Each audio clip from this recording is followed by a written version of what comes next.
couple is all set to buy the vacation home of their dreams in Paris. I'm ready to get on the plane today. Let's go. Let's go. So they're off to France to find a property with panache.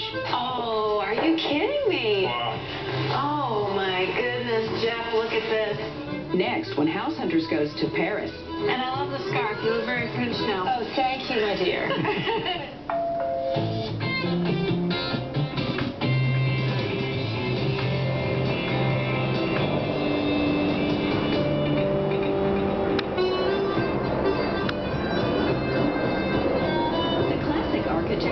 World-class museums and gourmet cuisine of Paris, France, draw 25 million travelers each year. It's the most visited city in the world, and many of those tourists are deciding to stay. But housing demand is high in the City of Lights. Prices here have risen for the last decade. So there's no time like the present for Jeff Ballinger and his wife Mary Schiller to buy the Paris vacation apartment they've always wanted. We honeymooned in London and Paris. And I had been to Paris a few times before that, but that was your first trip. That was my first time. Right. And I was kind of reluctant actually to go, but she convinced me, and within days of arriving, we both realized we would like to spend more time there. Jeff and Mary recently downsized from a 3-bedroom house in California to a 1-bed, 1-bath condo in the Bronx, where they now work for a local university. We really wanted to change. We just felt like the time was right for us to make this move. We've got a total of 600 square feet in this apartment. Even though it's small, it's got everything we need, I think. This is the multi-use room. We also have a nice little bar area. We put some cabinets up here to get some more storage. And then had a granite countertop that matches the kitchen countertop over the top. This cabinet, which most people don't recognize, is actually a Murphy bed. So yeah, the fact that we can squeeze so much into a small space with so many different uses, I think definitely is reassuring that we can do the same thing in Paris on an even smaller scale. I think we can. Oops. Sorry. Jeff and Mary will be searching for what the French call a pied-à-terre. It means kind of put on the ground in French. Generally, they tend to be smaller apartments. That's kind of tiny. I think that might be what we're dealing with. We're looking for around 300, 350 square feet. Preferably a 1-bedroom, at least 2 or 3 floors up. Paris is divided up into what they call arrondissements. They're neighborhoods. There's 20 of them. We're concentrating our search basically in 1 through 4. But we also like the 18th, which is Montmartre. It's a very artsy area where Sacré-Cœur, the big famous white church, is. I think the Marais is a pretty enticing area for us because it's got a nice mix of residential and shopping. Jeff and Mary have a budget of $460,000, which would ideally include any renovation costs. It's more likely that we'll look for an older building, even if it's a bit rustic in places. Sure. That's okay.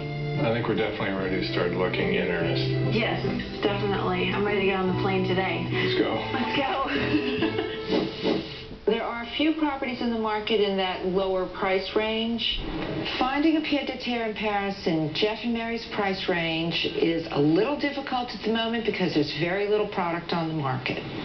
But we are completely confident that we're going to find a really amazing little sexy spot that they're going to be able to call their own and enjoy possibly the rest of their lives.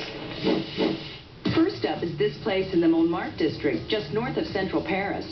It's got 366 square feet and an asking price equivalent to $334,000. That's a 1-bedroom? It is actually a studio. It's a large studio, but it's large enough to make into 2 rooms if you were to want to do that. It's on the first floor European, because here it's a 0 then 1, not 1 then 2 as it is in the U.S. It's this lovely door, and we're going to cross over. Okay. Come on in. Okay. Oh, boy. All right, so it's just one big room. Yeah. What you get is a studio. Oh, boy. It's a fixer. biggest The crack? cracks. The cracks are pretty normal for Monmouth because under Monmouth Hills are the quarries. Exactly. This happens almost all over the city too because buildings are so old. It's not dangerous though. Buildings shifting. No, not for falling down. Just checking. Shifting maybe, but not falling down. Clearly this apartment needs a... Make 2 rooms out of this just by putting French doors, for instance, that open with glass so that you can open them up and have a bedroom here and a living room, dining room there, and then close it for privacy. That way you could sleep. If we get this place and renovate it, I don't want to lose the light from this window because this is just so Parisian and just great. Okay, want to see the kitchen? Oh, It's not very far away. sure. The window's nice. I'm not sure about the kitchen. I'm using that word loosely. Have you ever seen stucco in the kitchen before? No. I have. Usually that goes on the outside of the house. They use stucco in order to cover the cracks. Well, maybe that would work in the living room. What about this little fridge? That's typical. Yes. Typical, yeah. It's what we think of as a bar refrigerator, but here it's fairly standard size because you don't want to waste the space. What's interesting though here is that these walls are not load bearing, so they could come down and you could reconfigure the kitchen and the bath and possibly bring in more light by opening this up. You said bath. I didn't see a bath. Where's the bathroom? Let's go look at the bath. I'm a little nervous. It's on the other side. Does it look anything like the kitchen? I'm a little scared. Well, they somehow managed to fit everything in. It's pretty tiny. I don't know. I'm still feeling pretty nervous about everything here. It seems like a lot of effort to go through to renovate this Probably place. be a lot of work. But, you know, I have an idea. The seller lives just above this, and her personal apartment is been decorated and is quite nice. If you'd like to look at it, I have the key to it. Yes. That would To be give you an idea of how this space can work out. Now I'm starting to see the possibilities. This space here compared to downstairs is like night and day. It didn't really take that much because it's just wallpaper, paint, fresh carpeting, new appliances. Exactly. And to do that is not really very expensive or very time consuming. All right. Sounds good. So I keep think that we in could do mind. it. I think we could do it. And get a good night's sleep, get over your jet lag, and bright and early tomorrow we're going to start again. All right. Great. Okay. Looking forward Sounds to good. it. But it seems like we've walked this road before. Deja vu? Definitely. Definitely. So, this lovely bathroom. Pretty pathetic.